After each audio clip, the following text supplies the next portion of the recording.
Cordial saludo, mi nombre es Daniel Mejía. Esta es la actividad 4 de la unidad 2 de Ingeniería de Telecomunicaciones. El tema que voy a explicar es fundamentos de sistemas móviles celulares. Eh, la telefonía móvil tuvo sus inicios en los años 60, donde se empezó con técnicas muy básicas, con coberturas muy limitadas y limitando incluso la movilidad del usuario y elevados costos. Una cosa llevaba a la otra. El hecho que fuera costoso hacía que poca gente pudiera tener acceso a esto, pero también por otro lado no había capacidad para coger un gran número de usuarios. Entonces en las redes o sistemas celulares tenemos el concepto de célula o celda. Es cada una de las superficies de formas geométricas que generalmente son determinadas por el sistema, y estas células junto con el resto de las células vecinas tienen por objeto cubrir la zona de servicio. Como vemos en la imagen, esta sería un ejemplo de zona de servicio que requiere de 8 células y cada célula tiene su estación base, como la vemos ahí. En la conformación celular la idea es siempre dividir el área a servir en trozos siempre iguales en forma y composición. Hay algo que se llama el estudio de la geometría celular. Como la vemos en la pantalla, es una estructura celular. Inicialmente se piensa en la creación de zonas de servicio circulares, pero estas estructuras forman solapes, quiere decir que el área de cobertura se monta sobre otra.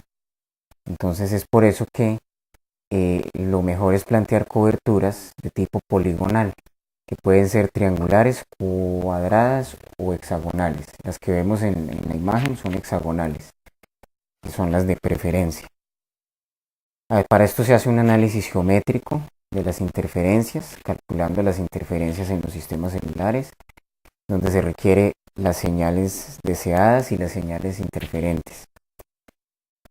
Para esto se cuenta con métodos de cálculo determinísticos, estadísticos y obviamente consideraciones para el análisis como la condición geométrica y la condición radioeléctrica.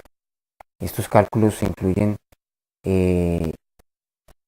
sucesivas iteraciones y detalles adicionales para ajustar los resultados obtenidos y poder definir la estructura del sistema. Las características que deben tener los sistemas públicos de celulares son la gran capacidad para servir con tráficos altos, la cobertura, el uso eficiente de las bandas, la adaptabilidad a densidad de tráfico, los servicios suplementarios al de la telefonía básica y la calidad, sobre todo en las consideraciones de la cobertura de acuerdo al tipo de la zona. También tenemos la comparación de las redes de los sistemas PMR versus los celulares. Las PMR son como los radios de los taxis, donde la comunicación puede estar entre los móviles, puede ser grupal. Para la de celulares sería como la conferencia. En las PMR las comunicaciones son cortas, incluso a veces las controla el sistema y las corta a los 20 segundos o al minuto, y tienen una gran cobertura para pocos usuarios, a diferencia del celular, que es eh, acoger al mayor número de usuarios dentro de la misma cobertura. Y su cobertura de PMR es por necesidad, en cambio la de celular es por demanda.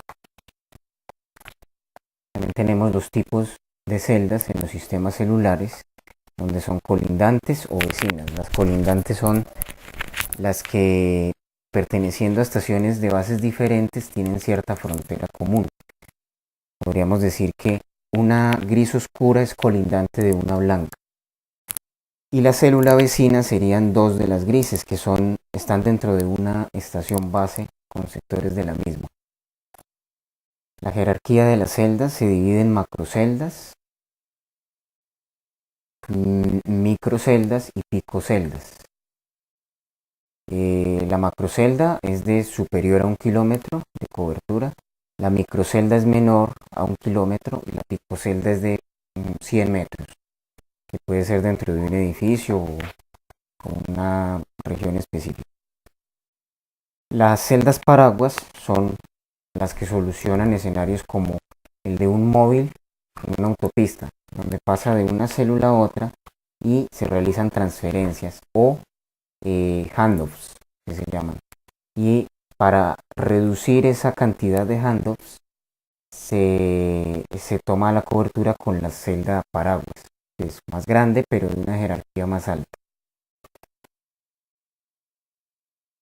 Las funciones que debe poder realizar el sistema son el registro del móvil al momento que se enciende, el seguimiento del móvil para controlar su paso por las diferentes localizaciones, el paging o radiobúsqueda del móvil, que es su posición exacta, el traspaso de llamadas de una célula a otra o handover, del que hablábamos en la célula paraguas para evitar cortes de comunicación en el movimiento, y la seguridad de comunicaciones con autentificación de móvil y usuario, sintonización automática de las frecuencias. Y como podemos ver, entra en juego tanto el software como el hardware del sistema en sus diferentes elementos. Los principios de diseño celular son la propagación de radio, la regulación del espectro, las modulaciones utilizadas, el diseño de los sistemas radiantes, o sea, las antenas, la planificación de la transmisión, la ubicación de los nodos de conmutación y la demografía, que es como la concentración de la población en diversas franjas horarias y los usos de los sistemas móviles. Los pasos a seguir en el diseño son varios y incluyen los esquemas de diversidad. La diversidad espacial, que es el camino de la estación móvil a la estación base, la diversidad de polarización, la diversidad angular en entornos de interior urbanos, donde las señales llegan a toda la gama de valores angulares posibles. Entonces, en este tipo de entornos se tiende a usar antenas con haces muy estrechos que pretenden discriminar los ángulos de llegada de las señales. La diversidad frecuencial, la diversidad de trayecto, donde hay obstáculos de terreno, como por ejemplo lagos donde el rayo reflejado interfiere fuertemente y aumenta la severidad del desvanecimiento. Y la diversidad temporal, donde las características cambiantes con el tiempo del entorno de los mismos deben ser tenidas en cuenta. Muchas gracias. Todo el material fue estudiado y leído basado en el libro del área de conocimiento, Fundamentos de los sistemas de comunicaciones móviles, entre las páginas 331 y 373, es el capítulo 8. Muchas gracias.